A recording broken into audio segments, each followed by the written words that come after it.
Hello everyone, আসসালামু আলাইকুম। সকলকে all job news and education চ্যানেলে স্বাগত জানাই।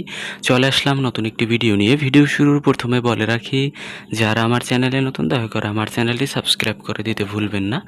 যারা ইতিমধ্যে দিয়েছেন তাদেরকে জানাই অসংখ্য ধন্যবাদ। তো আপনারা অনেকেই জানতে চেয়েছিলেন সমাজসেবা অধিদপ্তরের ইউনিয়ন সমাজকর্মী পরীক্ষা এবং অফিস সহায়ক পরীক্ষা আপডেট নিয়ে। তো পরীক্ষার ডেডলাইন কি এখন পর্যন্ত ঘোষণা হয়েছে? না, এখন পর্যন্ত পরীক্ষার ডেডলাইন ঘোষণা করা হয়নি।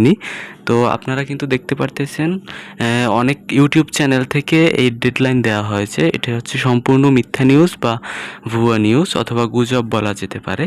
তো এটা আপনারা অবশ্যই বিশ্বাস করবেন না, কারণ হচ্ছে আপনারা তাদের অফিসিয়াল ওয়েবসাইট অবশ্যই চেক করে দেখতে পারেন যে তাদের কোনো আপডেট তথ্য আছে কিনা বা পরীক্ষার ডেডলাইন দেওয়া আছে কিনা। তো আপনারা অনেকেই জানতে চেয়েছিলেন পরীক্ষা কবে নাগাদ অনুষ্ঠিত হবে। যদি এক কথায় বলি, সমাজকর্মী পরীক্ষা অনুষ্ঠিত হওয়ার সম্ভাবনা রয়েছে অক্টোবরের শেষের দিকে একেবারে। আর সমাজসেবা অধিদপ্তরের অফিস সহায়ক পরীক্ষা হচ্ছে আপনার অক্টোবরের পরে, মানে হচ্ছে সেপ্টেম্বরে হওয়ার সম্ভাবনা রয়েছে। তবে সমাজকর্মী পরীক্ষা হওয়ার সম্ভাবনা সবচেয়ে বেশি হচ্ছে অক্টোবরের শেষের দিকে, আর এটাই সবচেয়ে আগে বা দ্রুত হওয়ার সম্ভাবনা রয়েছে। তো আশা করি আপনারা সকলেই বুঝতে পারছেন, আপনাদের প্রশ্নের উত্তরগুলো পেয়ে গেছেন। তো এই ছিল আজকের ভিডিও।